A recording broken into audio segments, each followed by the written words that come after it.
Buddhist philosophy में एक बहुत अच्छा कोट है कि in life we can't always control the first row, however the second row is our reaction to the first, the second row is optional. Buddhist philosophy में एक बहुत पुरानी और गहरी बात कही गई है कि जब भी हमारे साथ कुछ बुरा होता है तो हमारी तरफ दो तीर आते हैं। पहला तीर वो जो कि हमारे कंट्रोल में नहीं है, वो एक्सीडेंटल होता है, कि जैसे कि जॉब जाना, ब्रेकअप हो जाना, या फिर एवरीथिंग जो कि आपको पेन पहुंचाता है, मतलब दर्द देता है, ये नेचुरल है।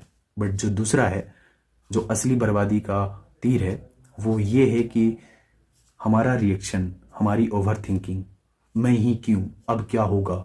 बुद्ध कहते हैं कि पहला तीर हम रोक सकते हैं, बट जो दूसरा है वो हमारे हाथ में नहीं है। इसी फिलॉसफी के ऊपर ये जो बुक है जोसेफ निगन की, don't believe everything you think, के पहले चैप्टर में समझाया गया है कि राइटर कहते हैं कि जो हमारी थिंकिंग है वही हमारे दुख की जड़ है। एंड राइटर बताते हैं कि उन्होंने सब कुछ ट्राई किया, जैसे 4 बजे उठना, मेडिटेशन करना, रिट्रेस्ट करना, पर उनका दुख खत्म नहीं हुआ। क्यों? क्योंकि वो दुख के रूट कोज को समझ नहीं पा रहे थे।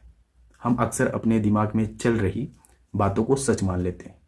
हमें लगता है कि हम जो सोच रहे हैं वही रियलिटी है, पर राइटर कहते हैं your thinking is not the truth, वो सिर्फ एक प्रोसेस है जो आपका दिमाग कर रहा है। इस चैप्टर में थिंक हान करके एक बहुत अच्छे फिलोसफर रहे हैं वियतनाम के, बुद्धिज्म के, वो कहते हैं कि people have a hard time letting go of their suffering out of a fair of the unknown, they prefer suffering that is familiar. मतलब इजी वर्डों में, हमें अपने पुराने दुख से इतना लगाव हो जाता है, इतनी उसकी आदत पड़ जाती है कि हमें नए रास्ते पर चलने से डर लगने लगता है, भले ही वो रास्ता सुकून की तरफ क्यों क्यों न जा रहा हो। तो अगली बार जब आप स्ट्रेस में रहें तो याद रखना, आप वही नहीं हो जो आप सोच रहे हो, आप वो हो जो उन सोचने वाली बातों को देख रहे हो। राइटर ये कहना चाहता है कि थिंकिंग और थॉट में फर्क होता है। थॉट आते हैं, नेचुरल है, पर जो थॉट को पकड़कर हम ओवर थिंकिंग शुरू करते हैं, तभी सफरिंग शुरू हो जाती है हमारी। Thank you so much, keep watching.